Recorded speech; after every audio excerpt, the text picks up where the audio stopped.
tellement c'est trop beau. Le coucher du soleil là juste derrière moi.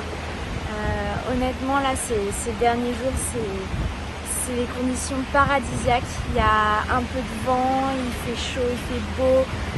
La mer est toute plate. Enfin, c'est vraiment agréable.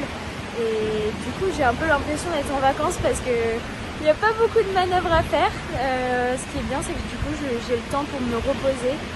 Ça fait du bien.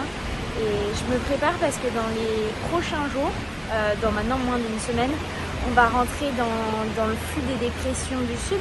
Donc on va retrouver du vent fort très très rapidement. Et petit à petit, il va faire de plus en plus froid. Et du coup, voilà, j'essaye de vraiment profiter de ce temps avant les conditions beaucoup plus difficiles. Et puis il y aura de la mer aussi. Parce que l'entrée dans l'océan Indien, c'est normalement l'endroit où il y a le plus de vagues. Donc ça va être chaud. Donc je profite de ces conditions avant que ce soit terminé. 太美了，今天的晚霞，我真是太爱今天的晚霞了，一定要分享给大家。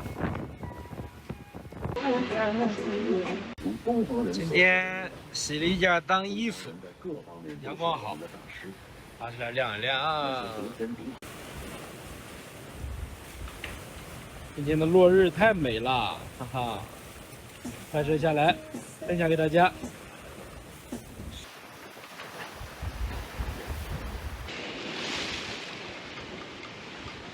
Hello，朋友们，今天是11月28号，是我们旺代启航出发的第18天了，新的一天又开始了，把美好的日出分享给大家。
Bonne nuit.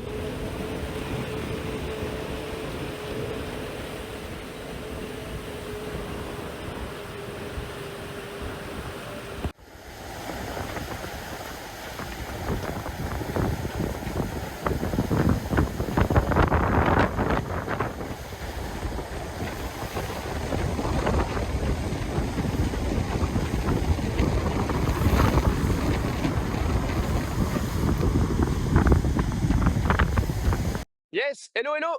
Bah, je vous fais une petite vidéo là depuis freelance.com pour vous dire que bah, tout roule, hein. Tout va bien. Moi, j'ai plutôt la forme. Voilà, je suis un peu fatigué parce que le vent en fait, il n'est pas régulier du tout. Je comprends rien. Les fichiers, ils annoncent pas du tout ce que j'ai en condition. Par exemple, cette nuit, j'ai dû faire 5 changements de voile. 5, c'est quand même beaucoup quoi en quelques heures. Là, tout maintenant, j'ai 7 nœuds de vent. Il y a 5 minutes, j'avais 3 nœuds de vent. Il y a 25 minutes, j'avais 20 nœuds de vent. Donc voilà, donc il faut jouer un peu avec les voiles à bord. Et puis bon, l'orientation, c'est pareil. Et bon, bah, ce qui est moins rigolo en plus, c'est que les copains de devant, bah, eux, ils se sont bien barrés bien loin là. Et je vais pas pouvoir les retrouver tout de suite. Voilà, donc moi j'ai vraiment hâte en fait, si vous voulez, de retrouver les mers du Sud pour avoir un vent assez fort, régulier. Et en plus, c'est dans ces conditions-là que je me défends, quoi. Donc j'espère pouvoir revenir sur eux une fois que j'aurai passé les 40e. Mais voilà, tout roule sinon. Et on avance, en tout cas dans la bonne direction. On n'avance pas à la vitesse que j'aurais espéré, mais déjà, on est sur le bon cap, donc c'est pas mal. Allez, à plus! Ouais, hello les terriens, à bord de Guyot, environnement Water Family. Là, il va commencer à falloir prendre son mal en patience, gérer un peu la frustration parce que bah, ça y est, là, nous on est dans la traîne de la dépression et donc on a beaucoup moins de vent. Donc ça veut dire que devant, bah, ils font que continuer à partir loin. Mais bon, écoute, c'est comme ça. Faut faire avec ce qu'on a. Sinon, les bonnes nouvelles, c'est quand même que c'est en train de se rafraîchir. Donc, ça veut dire qu'on se rapproche, on fait petit à petit du sud et qu'on se rapproche du but. Prochaine étape, les mers du Sud, Cap de Bonne-Espérance. Voilà, et sinon, y a un truc qui fait super bizarre, c'est que maintenant que le bateau a ralenti, on est à 15 nœuds, ce qui est pas non plus nul. Et j'ai l'impression d'être complètement arrêté, quoi. Que le bateau avance pas du tout. C'est ça qui est étonnant, comme quoi on s'était vite habitué à la vitesse. Et là maintenant, j'ai un peu perdu tous mes repères, quoi. J'ai l'impression qu'on avance vraiment pas du tout, quoi. Alors que bon, là en ce moment on est à une quinzaine de nœuds, tu vois, et ça avance quand même correctement. Voilà. Et ben, je vous dis, je vous souhaite une bonne soirée. Allez, ciao.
Ouais, bonjour à tous. Ça a été quelques journées intenses là, hein, pour suivre ce front. Franchement, c'était assez dur à vivre. On a beaucoup tartiné, on a battu beaucoup de records, bon, même si c'est totalement annexe au final. On a parcouru beaucoup de milles vers Bonne-Espérance et c'est ça qui est cool, ça nous remet dans un temps de course plus normal et c'est assez sympa de savoir qu'on va pas passer 90 jours en mer parce que c'est lent tout le temps. Voilà, par contre c'était extrêmement usant et du coup il y a eu un petit peu de casse sur le bateau, mais rien de grave, c'était juste le siège, il y avait une équerre qui était en train de se décoller. Donc j'ai dû réparer ça, je l'ai fait hier parce que hier quand ça bombardait, j'étais avec des pointes à 30 nœuds de vitesse. Et donc j'ai dû créer une contreplaque, poncer, percer, boulonner cette équerre et la coller pour que le siège tienne, parce que sans siège dans ce bateau je suis un peu embêté quand même pour faire la navigation et suivre ce qui se passe. Donc voilà, j'ai engagé les réparations immédiatement et ça s'est super bien passé et du coup je suis de retour dans le siège aujourd'hui. Donc voilà, ça fonctionne nickel. Et là on est parti sur une session un peu plus tranquille. Déjà c'est du portant, donc il y a moins des très grosses accélérations. La mer est correcte, donc il n'y a pas de planté. Et puis ça va mollir au fur et à mesure. Donc on va pouvoir repasser sur des tailles de voile plus importantes. Et puis peut-être aller faire un tour du reste du bateau, voir dans quel état tout ça ressort de ces, je sais plus trop, 5 jours de sprint. Voilà. Et ben, bonne journée à tous.